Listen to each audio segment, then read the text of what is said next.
It was a little after 8 on an ordinary Thursday morning when the noise started outside my office. Loud, impatient footsteps coming down the hallway like they owned the place.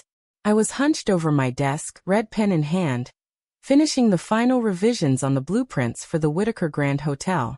Months of work, sleepless nights, and a dozen client meetings had gone into this design. I was finally at the stage where I could breathe a little, knowing it was nearly ready to present. Then the door slammed open so hard it rattled the glass in the frame. Bryce Whitaker, all 19 years of him, stood there with his chest puffed out like he was about to declare war. He wore an expensive suit that didn't quite fit, the sleeves too long, the shoulders swallowing him up. He had a crumpled napkin in one hand, and the kind of scowl that comes from someone who's never been told no. "We need to talk about these designs," he barked, stomping inside. "They're wrong." I set my pen down slowly, forcing a calm I didn't really feel. "Good morning, Bryce. These are the final blueprints. The client has already. They don't matter." He slapped the napkin down on top of my neatly stacked drawings, his voice too loud for the small space. "This is the vision. My vision. And since I'm the future of this company, you're going to follow it." I stared at the napkin. He had sketched what looked like a hotel lobby shaped like a spaceship, complete with what might have been palm trees growing out of the ceiling. I almost laughed, but I kept my face neutral. "Bryce," I said evenly, "these plans are locked. The contracts have been signed. I can't just throw out months of work because of a napkin drawing." His face went red. "Do you know who I am? My dad runs this company. When he steps down, it'll be me. So you don't tell me what I can or can't change." I felt a flicker of heat in my chest, but I kept my voice steady. "Right now you're an intern. And interns don't dictate structural design to clients who've already paid millions." For a second, I thought he might actually throw something. His jaw clenched, and his hand hovered over my blueprints like he was considering tearing them in half. Then he snatched his napkin back and glared at me. "You're going to regret this," he snapped. "You think you're untouchable, but you're not." He stormed out, slamming the door so hard my coffee cup rattled. I sat there, listening to his footsteps fade, and let out a long breath. Something told me this wasn't over. The trouble really started 6 months earlier, on a gray Monday morning when Marcus Whitaker gathered the senior staff in the conference room. I'd been with Whitaker Cole Architects for 12 years, long enough to know that when Marcus wore that particular smug grin, something unpleasant was coming. He stood at the head of the table, clapping his hands once.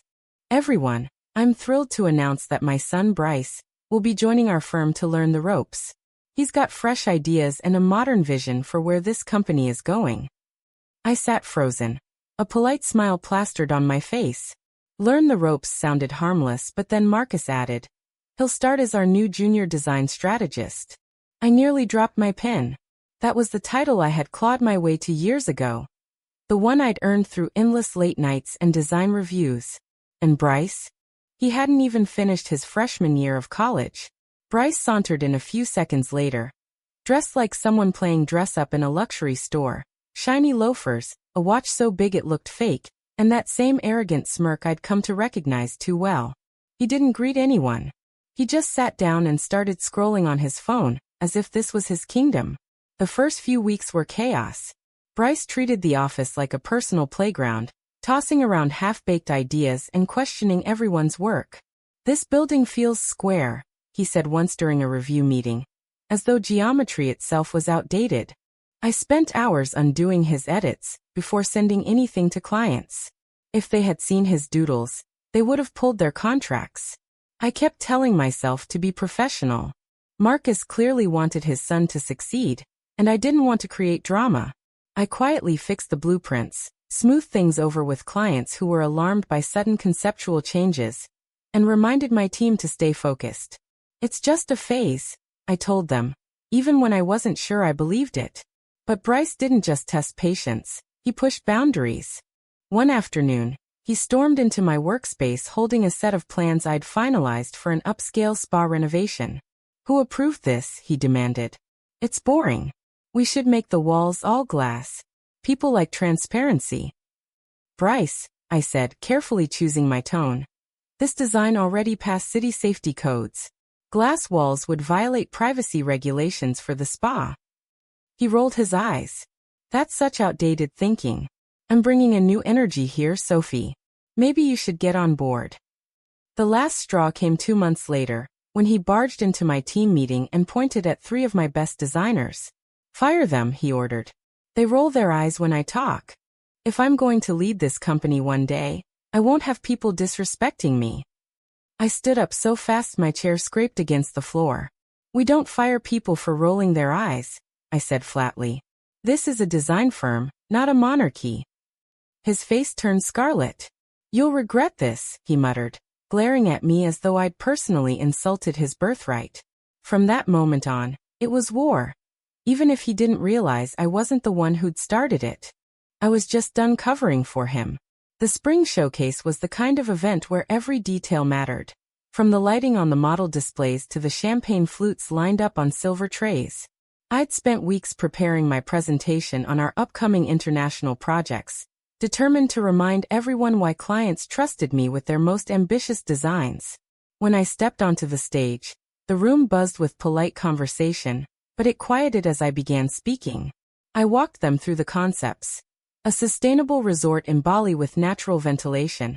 A luxury hotel in Dubai with a shaded rooftop pool designed for desert heat. I could see nods, hear murmurs of approval. Even a few of our most skeptical investors leaned forward, impressed. After the applause, Marcus gave me a perfunctory handshake in front of the crowd. Strong work, Sophie, he said with that corporate smile that never touched his eyes. But I caught Bryce standing near the back, arms crossed, his jaw clenched as if my success was personally offensive to him. I didn't linger on it. For the first time in months, I felt hope. My team's work had been recognized. Maybe Marcus had finally seen past his son's blunders. Then, as I was leaving the venue, my phone buzzed with a text from Marcus. Office. 7:30 a.m. No explanation, no good job tonight. Just a command. The next morning, I walked into his office with my portfolio still in hand, half expecting him to discuss next steps for the Dubai project. Instead, he gestured for me to sit. Sophie, he began, leaning back in his leather chair. I've been hearing troubling things. Insubordination. Refusal to follow directives. I blinked. Excuse me. Bryce says you've undermined him repeatedly. I can't have this kind of conflict in my leadership ranks. I think it's time we part ways. For a second, I just stared at him. Then I set my portfolio on the desk and opened my laptop. Before you make that mistake, I said calmly, you might want to read what I sent you this morning. His brow furrowed. What are you talking about? Check your email. 43 documented incidents of misconduct by Bryce. Altering timelines without approval, threatening junior staff, hiding missed deadlines, even lying to clients. Marcus hesitated, pulling out his phone. His face paled as he scrolled through the attachments. This is evidence, I said, my voice steady. I've kept records for months. You can fire me if you want, but this won't go away. Ignoring a problem doesn't erase it. The room was silent except for the faint hum of the air conditioner. He looked like someone who'd just realized his castle had been built on sand. I stood up, collected my things, and added quietly, you don't have to like me, Marcus. But you don't get to pretend Bryce isn't destroying everything you've built. And then I walked out, leaving him to stare at the truth in his inbox. Marcus didn't fire me that morning, but the silence afterward said plenty. He barely looked at me as I walked out of his office, his phone already pressed to his ear. By lunchtime, I realized the shift had started. I wasn't copied on a critical email about a budget review, one I should have led. When I asked a colleague about it, she avoided my eyes and muttered something about a change in direction. Over the next week, the pattern became obvious. Meetings I was supposed to attend were mysteriously rescheduled to times I wasn't available. Projects I had overseen for months were reassigned to people who had no idea about the work already done. Approvals I submitted for the hotel project budget came back, pending, without explanation. Bryce, of course, made sure I noticed his smug grin whenever he passed my office. He'd lean on the doorframe, pretending to check his phone, but really just waiting for me to acknowledge him. I didn't give him the satisfaction.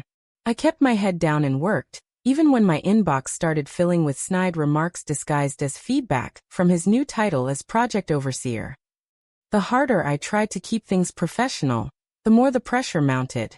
I'd built my reputation on steady leadership, not office drama, but it was clear they were trying to squeeze me out quietly. A few of my team members whispered their support, but even they were afraid. Everyone knew Marcus had a habit of protecting his own family, no matter the cost. A few days later, Marcus called me back into his office. He didn't look angry, just tired, as though Bryce had worn him down with relentless complaints. "Sophie," he began, choosing his words carefully. "To ease tensions, I'm going to need you to step back from your role for a while. A temporary suspension. It's just to cool things off." I wanted to laugh. Cool things off? Bryce had been lighting matches all over this place, and I was the one asked to step away. I sat quietly, letting him think I was taking it in stride. "Understood," I said, standing. "I'll clear my schedule." If he expected me to beg, he was disappointed. I walked out with my head high, even as I felt the sting of injustice boiling in my chest.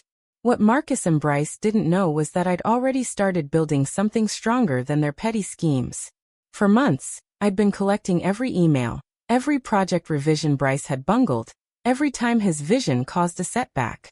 I'd spoken with two people I trusted, Gina Patel from Risk Management and Eric Dawson from Legal, both of whom had seen enough to know the company was skating on thin ice because of Bryce's recklessness. Let them think they'd won a round. I wasn't finished. Not even close. Long before Marcus announced my temporary suspension, I'd sensed the storm brewing. It started subtly, a major client from Tokyo calling me directly to ask why their project had been reassigned. I hadn't even known it was off my plate. A week later, a partner in Paris suddenly stopped responding to my emails. When I finally reached him, he hesitated before admitting Bryce had been calling the shots. That was the moment I realized this wasn't just office politics. Bryce was actively trying to strip away the portfolio I'd built over a decade. If I stayed quiet, he'd gut everything I'd worked for. So, I started keeping records. Every revision he made without consulting the team, every time he altered a delivery timeline, every half-baked email where he blamed delays on lazy staff, when the problem was his reckless decision-making. The deeper I dug, the uglier it got. Bryce wasn't just clueless, he was dangerous. He'd approved concept sketches with structural changes that violated city safety codes. One hotel lobby he proposed featured a floor design that would have been a slip hazard during rainy seasons. Another time, he told a junior architect to just fake the cost estimates, because numbers scare investors less when they're rounded. I knew I couldn't fight this battle alone. The first person I brought in was Gina Patel, our head of risk management. Gina had a sharp eye for compliance issues, and she'd been quietly frustrated by Bryce for months. Over takeout boxes in her office one night, I showed her the growing list of red flags. She didn't even let me finish before saying, "He's not just incompetent. He's a liability. And if Marcus won't stop him, we have to." The second was Eric Dawson, the firm's senior legal counsel. Eric was calm, methodical, and terrifying when he dug into company policy. We met in his office after hours, the glow of the city skyline reflecting off his desk. "If half of this is accurate," Eric said, flipping through my notes, "we're looking at potential contract breaches. This could cost the firm millions in penalties if a client sues. Document everything, Sophie. Don't just write it down. Keep digital copies." And that's what we did. Night after night, after everyone had left, the three of us would gather in the conference room. We built a timeline of Bryce's misconduct. Everything from the threats he made to junior staff to the emails where he bragged about cutting corners. Gina even pulled internal safety audits to show that one of Bryce's creative design elements would have violated fire codes in 3 states. With every piece of evidence, our case grew stronger. We weren't just protecting my projects anymore. We were protecting the company from imploding under Bryce's arrogance. By the time Marcus tried to sideline me, I already had the beginnings of a plan. I let him think I was retreating, but in truth, we were tightening the net. Bryce believed power came from being loud, but I knew better. Real power came from the people who quietly kept the walls from crumbling. And I wasn't alone anymore. The morning the suspension memo hit my inbox, I wasn't surprised. It was short, sterile, and signed, a temporary measure to give leadership time to realign. Bryce's fingerprints were all over it. Even if Marcus had tried to make it sound like a neutral decision. My office access badge was deactivated within an hour, and a few colleagues avoided eye contact as I packed up a few things. Bryce even passed by, grinning like he'd just won a championship. What he didn't know was that I'd been preparing for this exact moment.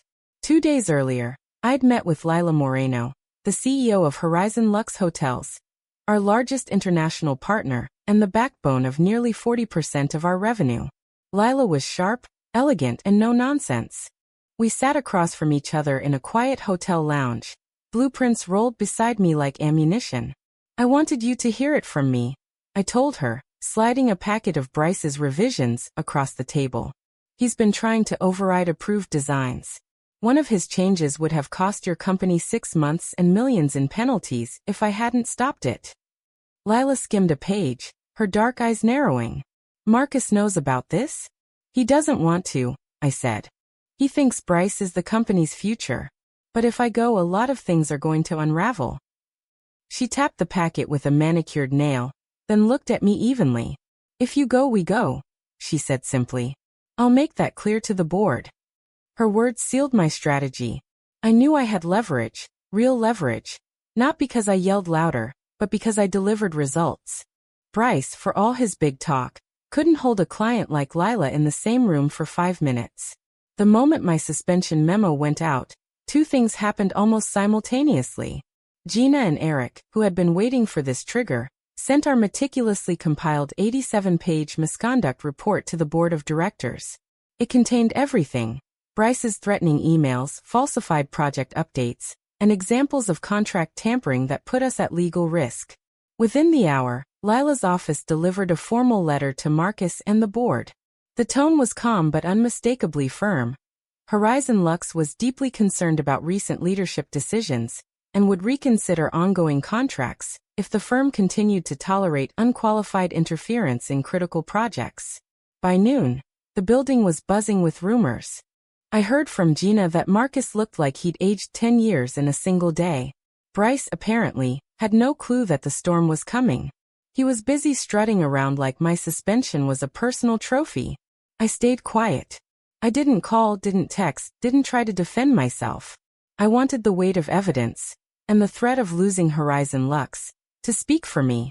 That night, as I sat in my apartment with a glass of wine, my phone started lighting up with messages from former clients. What's going on at Whitaker Cole? One read. We heard your name. Call us when you can. I smiled faintly. The trigger had been pulled, and now all I had to do was watch the fallout unfold. The board meeting happened behind closed doors, but I didn't need to be there to know how it was going. Gina kept me updated in real time, sending quick, clipped messages. Bryce is talking over everyone. Then 10 minutes later. Board is asking about that Dubai mess you documented. From my apartment, I imagined the scene, Bryce pacing the room, throwing blame in every direction but his own. Marcus trying to smooth it over with half-hearted excuses. For years, Marcus had ruled the company like a king, untouchable, but now his son's antics had put the entire empire at risk. An hour passed. Then another. I didn't pace, I didn't fidget. I just waited calm. If there was one thing I'd learned in this business, it was that facts were louder than outrage. The board had 87 pages of Bryce's failures. They weren't going to ignore it. Finally, my phone rang. Marcus. I let it ring once before answering. Sophie, he said, his voice sounding more defeated than I'd ever heard it. Can we talk? Of course, I said evenly. Would you like me to come in? No, he said quickly. I'll call from here. The board has made some decisions. He cleared his throat, as if the words were lodged there. They've asked for Bryce's resignation. Effective immediately. I stayed quiet, letting the silence stretch. And, Marcus added reluctantly, they've informed me that I'll be stepping down as CEO by the end of the quarter. They think I've lost perspective. I almost felt sorry for him, almost. Marcus, I said, you know this isn't personal. You've allowed your son's mistakes to endanger every client we have. That wasn't sustainable. He let out a bitter laugh. You think this is all Bryce? You're the one who pushed this. You've been digging for months. No, I replied, calm but firm. I didn't push anything. I just refused to lie for you. He didn't answer right away. I could hear muffled voices in the background, probably board members still debating damage control. Finally, he said, You've won, Sophie. I hope it's worth it. This was never about winning, I said quietly. It's about fixing what was broken. When the call ended, I sat for a long moment, letting the weight of it settle. Marcus had built this company from nothing, but somewhere along the way, he'd confused inheritance with leadership. And now, the truth had stripped him of both. Gina texted me a single line. Board handled him. Bryce is gone. Congratulations. I smiled faintly. It wasn't joy I felt, it was relief. The fight wasn't over. But the shadow looming over all of us had finally cracked. 2 days after the board meeting, I received an invitation that surprised even me. A formal request to attend the next board session. It was the first time in my career that I'd been asked to speak directly to them. I arrived early, dressed in a navy suit I'd barely worn, my notes organized but tucked away in my bag. I wasn't there to make speeches. I was there to answer their questions with facts, the same way I'd always done my job. The conference room was quieter than usual. A few board members offered polite nods as I walked in. I expected a grilling, maybe even skepticism about my role in the recent chaos. Instead, the chairwoman, a tall woman with silver hair and a voice that carried authority, began with, Ms. Landon, we'd like to hear your perspective on the international design portfolio. We believe your insight is overdue. I sat straighter. Of course, I said, keeping my tone measured. I walked them through the challenges of managing overseas projects, highlighting the risk Bryce's decisions had created. Not with bitterness, but with data. I spoke about safety regulations, client trust, and how a single misstep could cost us not just money but credibility in a market where reputation meant everything. They listened. Really listened. A few of them asked sharp follow-up questions, but their tone was respectful, not accusatory. For the first time, I felt like they saw me as more than a name on a project list. I wasn't just the architect who fixed problems. I was the one who saw the whole picture before anyone else did. When I finished, the chairwoman leaned back and exchanged a glance with the others. Sophie, we've been impressed by your foresight and your integrity. The international division needs a steady hand, especially now. Would you consider stepping in as interim head of international design? The room went still. I didn't answer immediately. I'd spent years watching titles get handed to people who didn't deserve them. I wasn't going to let this one blind me. I'll accept, I said finally. But only if the team is given the space to do its work without interference. Respect matters more than titles. A few board members smiled at that. I meant it. I didn't want power for its own sake. What I wanted was the chance to rebuild something that had been nearly destroyed by arrogance and entitlement. As I left that room, I knew this wasn't the end of the fight. But it was the first time I felt like I wasn't fighting alone. Bryce's departure wasn't accompanied by any grand announcement. One day his office was filled with designer sneakers and noisy phone calls, and the next it was empty. The rumor was that Marcus had arranged for him to manage family real estate abroad. No one asked for details. No one cared. Marcus's resignation followed soon after, packaged in a carefully worded email citing health reasons and a desire to focus on family. The staff read it, shrugged and moved on. For years, Marcus had felt untouchable, but now his name was just a line on an old letterhead. When I stepped into my new role as interim head of international design, there was no fanfare. I didn't want one. My first meeting with the team was in our regular conference room. No flowers, no applause, just faces that looked equal parts tired and relieved. I stood at the head of the table. I'm not going to give you a speech, I began. I'm just going to make 3 promises: fairness, transparency, and respect. That's it. That's how we move forward. The silence that followed wasn't uncomfortable. It felt like a collective exhale. For months, everyone had been bracing for the next Bryce meltdown or another impossible demand from Marcus. Now the shadow was gone. Within weeks, the energy shifted. Clients who had been keeping their distance started calling again. Horizon Lux confirmed they were expanding their partnership with us, citing our renewed leadership direction. The projects that had been stuck in limbo started moving again. For the first time in months, the office felt like a place where real work could happen. I made a point of involving the team in decisions, not just because it was the right thing to do, but because I needed them to see that their voices mattered again.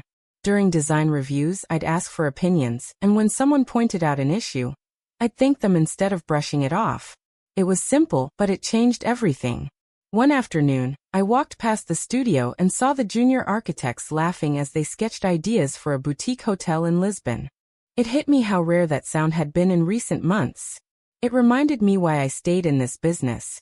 Not for titles or politics, but for the moments when creativity and collaboration made something extraordinary possible. Gina stopped by my office later that day with a knowing smile. "Feels different now, doesn't it? Like we're finally breathing again," I said. The company wasn't fixed overnight. There were still challenges, budgets to review, contracts to renegotiate. But the foundation was solid again, built on trust instead of fear. For the first time in years, I felt like we were building something that would last, not because of me alone, but because everyone finally had room to do their best work. The board dinner was set in a quiet corner of an upscale restaurant, far removed from the chaos of the past few months. The long table was lined with fine china and crystal glasses, but the mood was calm, almost reflective. I took my seat at the center, surrounded by the directors who had once been little more than names on quarterly reports. Tonight, they looked at me differently, not as someone climbing the ladder, but as someone who had held the company together when it nearly came apart. After the first course, the chairwoman raised her glass. "Sophie, we won't sugarcoat it. The past few months have been rough. But your leadership, even when you weren't in an official leadership role, is what convinced our partners to stay. We'd like to make this formal." She set her glass down and smiled. "The board is offering you the permanent position of Vice President of Global Architecture." For a moment, I just let the words hang in the air. There was a time when I might have jumped at the title without hesitation, but I'd seen too clearly how titles could be abused. I folded my hands on the table. "I appreciate the trust you're placing in me, but I can only accept if we agree on a few things." Several board members exchanged curious looks. "Go on," the chairwoman said. "First," I said, keeping my voice steady, "no more nepotism. I don't care whose family name is on the door. This company lives and dies on the quality of its work. Second, I want a written, enforceable ethics policy. We can't afford another situation where arrogance trumps accountability. And third, I need full autonomy over my division. If I'm going to do this, it has to be done the right way." There was a pause, then a ripple of quiet agreement around the table. "You've earned that," one of the directors said. "All of it." The chairwoman nodded. "We'll draft the terms by the end of the week." I exhaled slowly, realizing how much I'd been holding in. This wasn't about revenge or proving I was better than Bryce. It was about ensuring no one else would have to fight the same battles I did just to be treated fairly. After dinner, I stepped outside into the cool night air. The city skyline stretched out before me, bright and endless. I thought about where I had started, the countless late nights in the studio, the quiet frustration of watching unqualified people get handed opportunities I'd bled for. Now, I wasn't just part of the company's future. I had the power to shape it. True power, I realized, isn't inherited, threatened, or demanded. It's built, protected, and earned. And unlike Bryce, I planned to use mine wisely.